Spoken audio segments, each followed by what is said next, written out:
بسم اللہ الرحمن الرحیم۔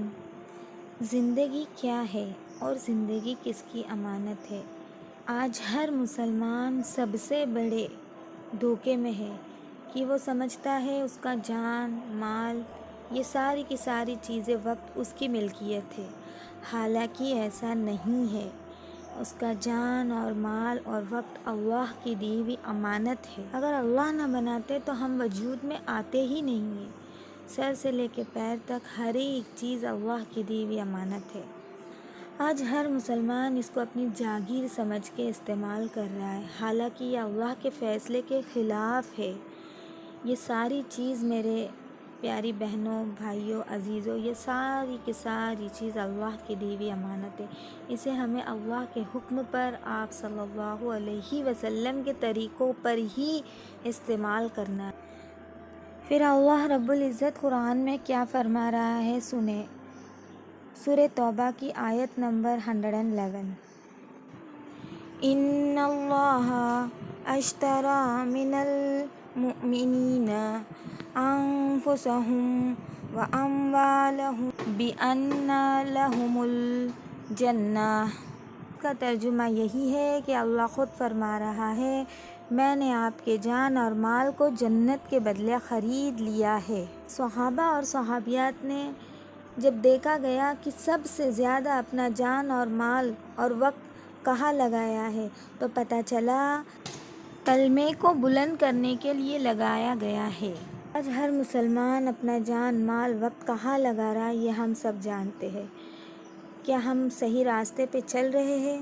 کیا ہمارا زندگی کا مقصد یہی ہے کہ اللہ رب العزت نے ہمیں اس لیے ہی دنیا میں بھیجا ہے کہ پھر اللہ نے 1,24,000 انبیاء علیہ السلام، 1,24,000 صحابہ رضی اللہ تعالیٰ عنہ، ان کو اسی لیے اس دنیا میں بھیجا تھا؟ جو اللہ نے نبی اور صحابہ کو حکم لے کر بھیجا تھا، وہی حکم ہم کو لے کر بھیجا ہے۔ وہی اللہ ہے اور وہی اللہ کے حکم جو نبی اور صحابہ کے لیے تھے، وہی ہمارے لیے ہے۔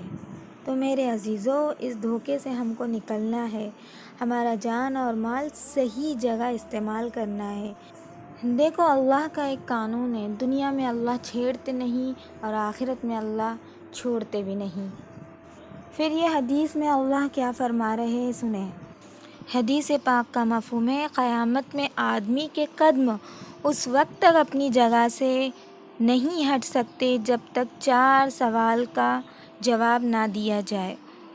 پہلا، عمر کس جگہ ختم کی؟ دوسرا، جوانی کس کام میں خرچ کی؟ تیسرا، مال کس طرح کمایا تھا اور کس جگہ خرچ کیا تھا؟ چوتھا، اپنے علم پر کیا عمل کیا تھا؟ پھر ایک حدیث میں آتا ہے، حدیث پاک کا مفہوم ہے، آپ صلی اللہ علیہ وسلم کا ارشاد ہے کہ جنت میں جانے کے بعد اہل جنت کو دنیا کی کسی چیز کا بھی قلق اور افسوس نہیں ہوگا بجز اس گھڑی کے جو دنیا میں اللہ کے ذکر کے بغیر گزر گئی ہو۔ یہ ساری چیز کا ہمیں جواب دینا ہے قیامت کے دن، اور قدم ہٹ بھی نہیں سکتے۔ عمر، جوانی، علم، مال۔ میں یہ نہیں کہہ رہی ہوں کہ دنیا چھوڑ دینا، اللہ نے دن، دنیا، آخرت تینوں کو جمع کرنے کہا ہے۔ پہلے دن پھر دنیا، کیونکہ جب ہم دن پہ چلیں گے دنیا خود ہمارے قدموں میں ڈال دیں گے، اور اس دھوکے بھری زندگی سے ہمیں باہر نکلنا ہے۔ سب سے پہلے ہمیں جس پہ توجہ دینا ہے وہ اللہ کے رسول، قرآن، دعوت اللہ۔ زندگی 2 دن کی ہے اور آخرت ہمیشہ کی ہے، اور آخرت کبھی نہ ختم ہونے والی زندگی ہے، اور زندگی تو مختصر سی ہے۔ جیسے ہی قبر میں ڈالا جائے گا، ہمارے رشتہ دار، ہمارے اپنے 40 قدم چلتے ہی سوال جواب شروع ہو جائے گا۔ فرشتے آئیں گے اور پوچھیں گے، من ربک، من دینک، من نبیک۔ اگر ہماری زندگی ان تینوں چیزوں کے مطابق دنیا میں گزری ہوں گی، تبھی ہم اس 3 سوالوں کا جواب دے پائیں گے۔ پوچھیں گے، بتا تیرا رب کون ہے؟ تو اگر ہم نے دنیا میں رب کے احکام کو پورا کیا ہوگا تو ہم اس وقت کہیں گے، میرا رب اللہ ہے۔ پھر ہم سے پوچھا جائے گا بتا تیرا دن کیا ہے۔